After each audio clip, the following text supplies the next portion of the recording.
रोखठोक वार्तांकन, रोखठोक बातमी। धनंजय मुंडे यांच्या कार्यकाळात 275 कोटींचा घोटाळा, अंजली दमानिया यांचा आरोप, राजीनामा घेण्याची मागणी। धनंजय मुंडे यांच्या कार्यकाळात तब्बल 275 कोटींचा घोटाळा झालाय, असा गंभीर आरोप मंगळवारी घेतलेल्या पत्रकार परिषदेमध्ये सामाजिक कार्यकर्त्या अंजली दमानिया यांनी केलाय।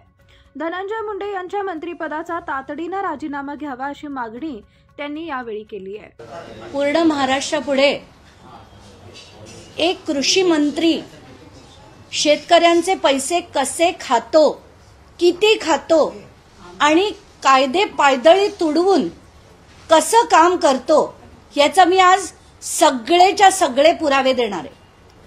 काही दिवसांपूर्वी अनेक माध्यमांनी एक स्टोरी चालवली, दुसरी स्टोरी चालवली, तर आता मी पूर्णच्या पूर्ण पुराव्यानिशी सगळं देणार आहे।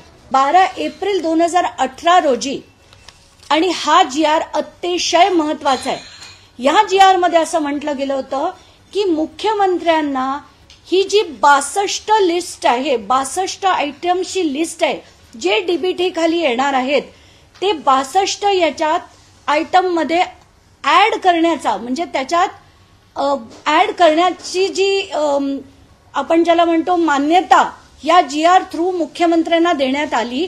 म्हणजे मुख्यमंत्री त्यात वगळू शकत नाहीत, पण त्यांना अधिक जर 62च्या ऐवजी 63 करायचे असतील तो अधिकार मुख्यमंत्र्यांना आहे, असा हा GR आहे। आणि हा अत्यंत महत्वाचा GR आहे।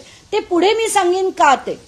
12 मार्च 2024 रोजी एक GR निघाला आणि त्याच्यात असं सांगण्यात आलंय की कृषी आयुक्त जे आहेत त्यांना आपण नियंत्रण अधिकारी बनवू।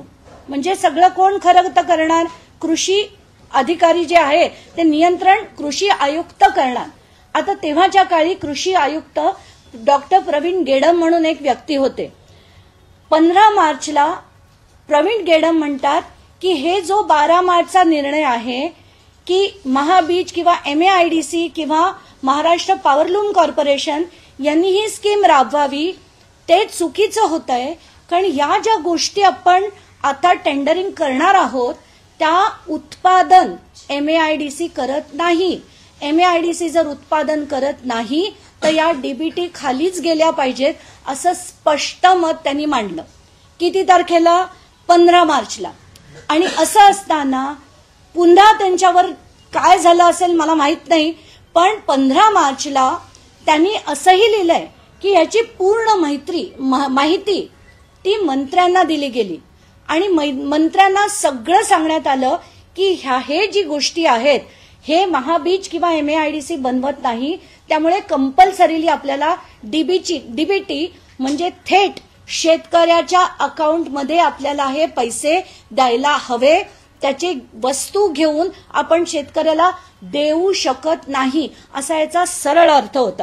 मी त्यांना भ्रष्टाचारी आणि गुन्हेगार मानेन, कारण वाल्मिक कराड सारखी माणसं जर पोसून मोठी केली, त्यांचे जे गुंड आहेत त्यांची 333 गँग आहे, सुदर्शन घुलेंसारखी जी 25 गाड्या घेऊन जे मिरवतात, मला असं वाटतं हे सगळं बंद करण्यासाठी आपल्याला पदोपदी कारवाई करायला हवी। आणि त्याचीच मागणी मी पुन्हा पुन्हा करते की हे सगळं जे आहे ना, या गुन्हेगारांना मोठं कोण करतं? हे राजकारणी करतात। कशासाठी करतात? दहशत पसरवण्यासाठी।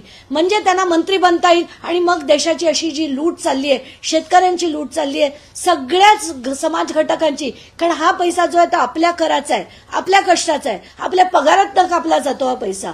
आणि आपण तो कशाला देतो की एक शेतकऱ्याचं घर चांगलं चालावं, त्याची चूल चांगली चालावी म्हणून आपण हा कर देतो। पण कुठल्याही धनंजय मुंडेने हा भ्रष्टाचार करून हा पैसा खाणं हे मला मान्य नाही। धन्य आहे आपला महाराष्ट्र, कारण आताच्या घटकेला सगळेच्या सगळे, जसं मला म्हणायचंय, अगदी जेवढे याच्यातले MAIDCचे अधिकारी आहेत, जेवढे डेप्युटी सेक्रेटरी आहेत, कृषी विभागाचे जे अधिकारी आहेत, त्या सगळ्यांना लाईनीवर घ्यायची गरज आहे। आणि हे सगळा हा जो भ्रष्टाचार झालाय हा मी पहिल्या टेंडर मधला म्हटला, त्याच्यानंतर दुसरं एक टेंडर काढण्यात आलं, टेंडर नंबर 2 जे ऑक्टोबरमध्ये काढण्यात आलं, पण त्याची माहिती RTI खाली सुद्धा दिली गेलेली नाहीये। म्हणून आत्ताच्या घटकेला त्याचे पैसे दिलेत की नाही ही आम्हाला कल्पना नाहीये। म्हणून मी त्या टेंडर नंबर 2 जे 205 कोटीचं होतं त्याच्याबद्दल आता बोलत नाहीये। पण ते सुद्धा जर असलं तर त्याच्यातले अर्धे आणि याच्यातले अर्धे असं जर आपण बघितलं तर कमीत कमी 250 कोटीचा हा घोटाळा आहे. तर हा जो सगळा अंधाधुंद कारभार झालाय, तर माझी थेट मागणी आहे की आता तरी कृषी मंत्री तेव्हाचे आणि आताचे मंत्री धनंजय मुंडे हे मंत्री बनण्याच्या योग्यतेचे नाहीत. त्यांचा तातडीने राजीनामा घ्यावा आणि त्यांच्यावर इन्क्वायरी लावून हा सगळा झालेला शेतकऱ्यासाठी ठेवलेला पैसा हा परत मिळवा आणि हा पैसा जो आहे तो खरा त्याचा विनियोग डीबीटी अंतर्गत करावा. 2 अधिकारी आहेत, या दोन्ही अधिकाऱ्यांनी म्हटलं होतं की डीबीटी खाली करावा. एक रवींद्र बिनवडे नावाचे कोण अधिकारी होते, त्यांनी थेट लिहिलं होतं दुसऱ्या टेंडर नंतर सुद्धा की डीबीटी थ्रूच हे झालं पाहिजे. पण डीबीटी थ्रू गेलं तर ते शेतकऱ्यांना पैसे जातील, कृषी मंत्री जो आहे तो कसा श्रीमंत होणार, यासाठी हा केला गेलेला पूर्ण खेळ आहे. याचे सगळेच्या सगळे पेपर्स मी अपलोड केलेले आहेत आणि आपल्या सगळ्यांना विनंती आहे पूर्णपणे ते बघून आपण त्याचे योग्य ते लावून धरावे आणि कुठल्याही पद्धतीने मला असं माझी थेट आता मागणी आहे, काहीही झालं तरी धनंजय मुंडे यांचा राजीनामा झालाच पाहिजे. महाराष्ट्रातील महत्त्वाच्या आणि ताज्या बातम्या पाहण्यासाठी आमच्या जय हो न्यूज चॅनलला सबस्क्राईब करा आणि बेल आयकॉन प्रेस करा.